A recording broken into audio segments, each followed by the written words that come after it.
You're going to die on this trip. You'll never see your loved ones again. That's Piggelin. She's my anxiety.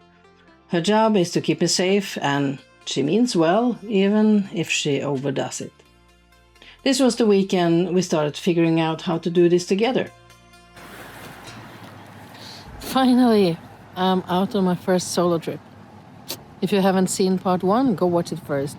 You'll understand why this destination makes perfect sense. Or just stay here and find out along the way.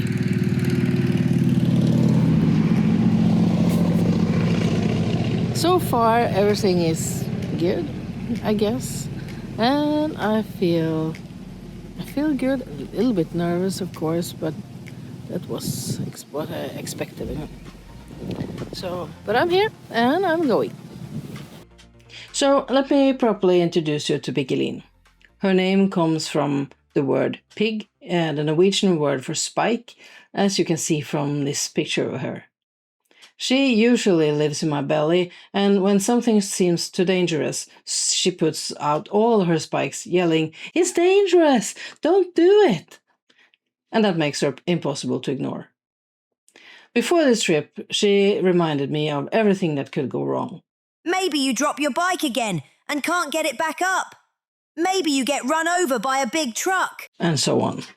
Even though I intellectually know I'm safe and that none of this is likely to happen, and I actually can lift my bike, it still makes me feel vulnerable. And it takes a lot of energy to watch all those scenarios that Piggelin plays out so vividly. So for a couple of years now, I'd wanted to go on a weekend trip all by myself, just to prove to myself that I can. I needed to challenge myself. Finally, this season it was possible to go through with it. And since I'm not the camping type, I went for a hotel in a little town with a museum I really wanted to visit, Älmhult and the Ikea museum. By coincidence, or probably not actually, Ikea also has a hotel in Älmhult, so it was a no-brainer. I booked myself a room, packed my bags, and off I went. After riding for a while, I passed a beautiful little lake. As the good YouTuber I aspire to be, I wanted to stop and eat my snack there and of course film the lovely little spot to show you. I rode into the small narrow parking area by the lake. When I tried to put the sidestand down, I remembered. This is exactly the kind of place where I can't. Because my tiger is lowered, the sidestand is a touch too long, and if the ground slopes the wrong way, so to speak, I can't get it down. And even though I can pick the bike up if I drop it, I really didn't want that stress. So here's a short clip of the lake.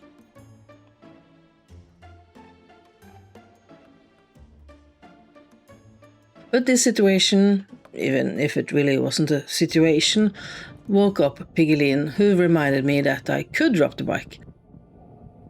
The best place for me to park is on a mostly flat piece of ground, so when I found the rest area you saw at the beginning of this video, I parked pretty confidently. But as I sat there, Piggelin planted more thoughts in my mind. I'm pretty sure you weren't allowed to pull in here. It's on the wrong side of the road, and there's a rest area on the right side a few hundred meters ahead. And by the way, are you sure you can handle riding the bike out of here? And so on. It made me anxious, even though I knew it wasn't true. You may know how it is. One such thought brings on the next. Anyway, I got out of there with no problem and followed the route my colleague so kindly had suggested. I plotted it in on my GPS on my phone and followed it 100%. I thought. In Dalsjöfors, I suddenly realized I'd taken a wrong turn and stopped at the bus stop to look at the map. Then, with a glance in the mirror, I saw the bus coming up behind me and, stressed, I put my gloves back on and pulled out so I wouldn't be in his way. Except the bus didn't stop. It followed me instead. Stressed, I looked for somewhere to stop and turn around and pulled into a parking area. But I couldn't get the side stand down there either and had to roll a few meters before I could finally stop, adrenaline pumping. This was not how I hoped the trip would go, but that's life with a Piggelin. Back on the road, I turned the right way. Next destination, Ikea. I'd been told that it was really beautiful there, so I kept an eye out for beautiful. But it was mostly just houses and trees.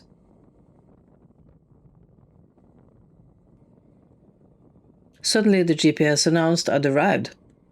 At the gas station? This was the beautiful spot. That's when I realized I'd planned the route completely wrong, putting in the town names instead of the roads I actually wanted to ride. Oh well, this was my first solo trip, so I guess that was a lesson for next time. Not wanting to ride the wrong way again, I checked the GPS and set off.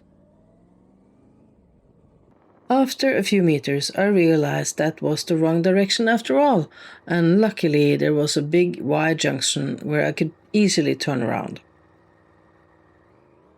Then and there I understood that if I kept going like this, I wouldn't reach Älmhult until late. So, beautiful or not, I didn't have the energy for any more wrong turns or confusion about the route. I needed to make some progress in the right direction. I planned lunch at Hofsnäs Herrgård and talk about beautiful. The road there ran through a forest where you could just imagine Robin Hood and Maid Marian flirt among the trees. I don't need a mountain pass to prove that I belong out here on the move. The tiger hums beneath my hands. I make my own rules, my own plans. Maybe yours is gravel, dust and stone. Maybe mine is tarmac, riding home. Either way we're out here, free and wild. No one gets to tell us what's a right. This is my kind of adventure. Every road I choose is real. My kind of adventure. It's not where you go, it's how you feel. I had a nice Caesar salad at the cafe before continuing. As I said, my energy was running low, and even though it wasn't my original plan, I had to aim for the highways. At one point, I disagreed with my GPS and stopped to double check, and saw that my phone was down to 10%. Inexperienced solo rider that I am, I hadn't thought to charge my phone before I left, and I was absolutely dependent on it to find my way. I could have charged it on the bike. There is room for a phone and a USB outlet under the seat. But I hadn't thought to bring the right cable. I bought a new phone since last season. There was only one thing to do: hope for the best. And absolutely no listening to music or anything else that drained the battery. I checked Google Maps before leaving home, so I knew I'd see Älmhult Church when I was close to my destination, the Ikea hotel. And suddenly there it was, exactly like in the pictures. I made it! Or had I? When I got to where I expected the hotel to be, there was a construction site. I rode on, confused, but soon realized I had to turn again. Coming back past the construction site, I suddenly saw it, a tiny sign on the wall, Ikea Hotel. I made it! Piggelin was amazed. Woo-hoo! I parked free and went in to get my room. I'm not sure I realized it when I booked it, that this kind of room, called a cabin, shares a bathroom with the cabin next door.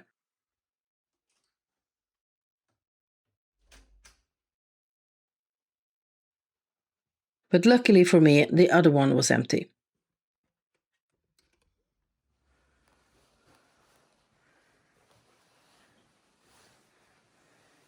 This is the smallest room I've seen.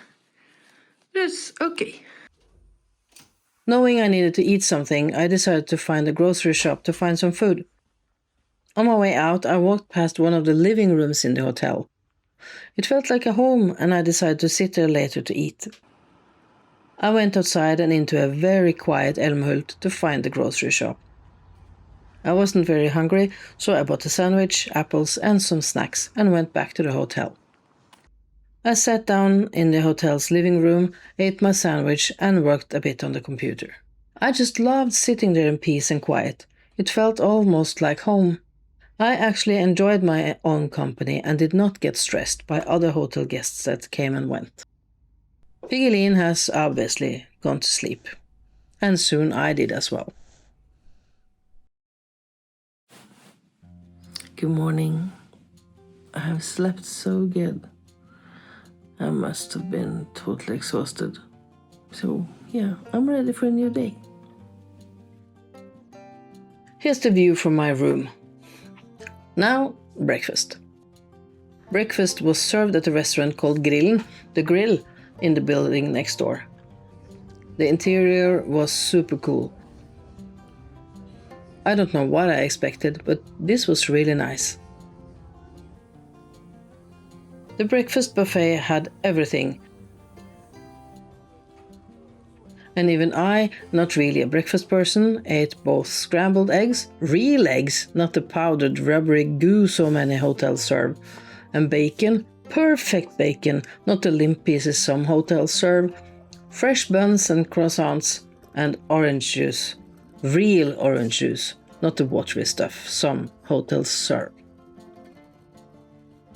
After breakfast it was time for some adult fun, and not the kind of adult fun you were thinking.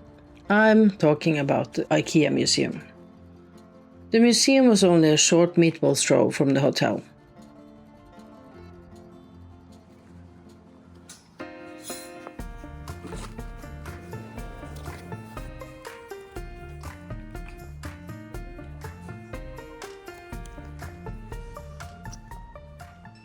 Having grown up with IKEA wallpaper, IKEA lamps and of course an Ivar shelving unit, it became part of my interest in interiors.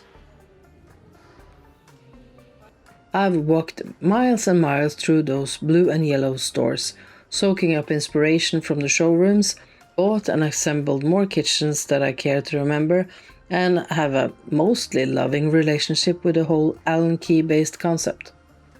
So being here where it all started, it was exciting. I may be a bit odd, but I can live with that.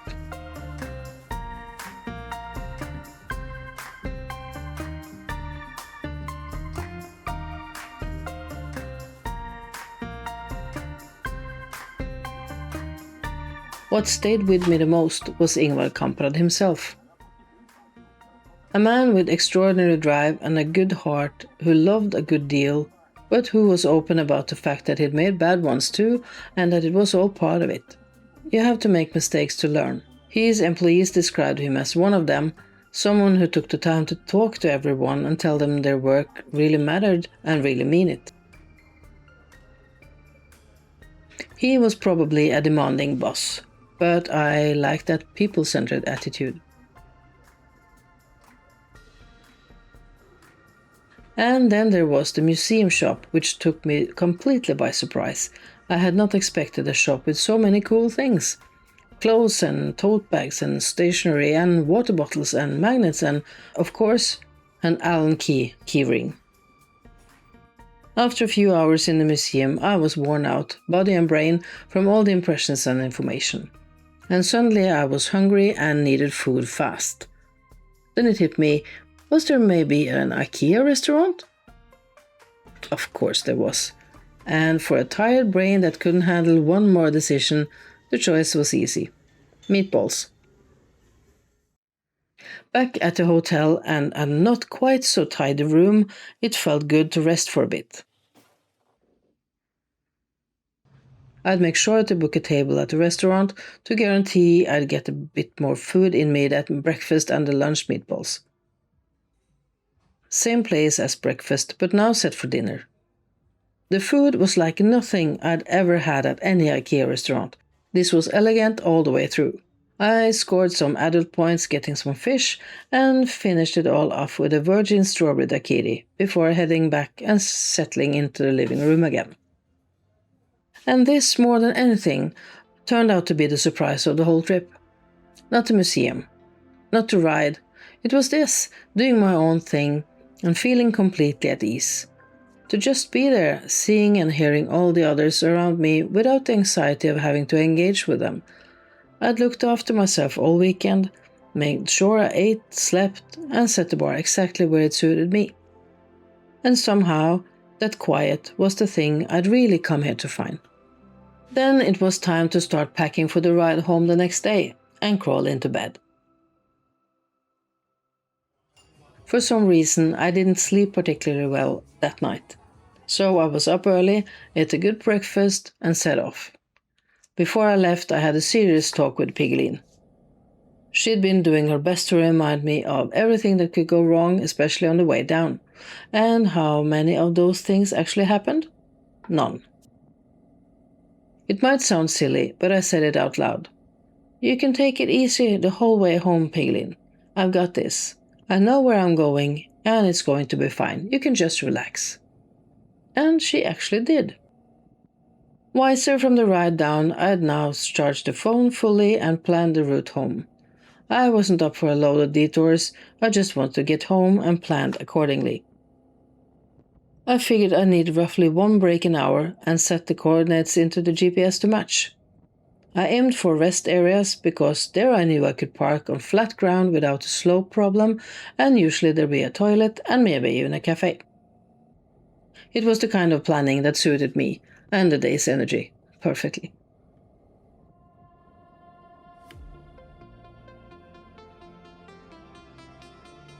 So, did I get what I wanted from this trip? Absolutely. 1. I learned a lot about what I need to remember. Charge the phone so I can use the GPS for one, how to not plan the route, where I like to ride, and how and where to take breaks that work for me.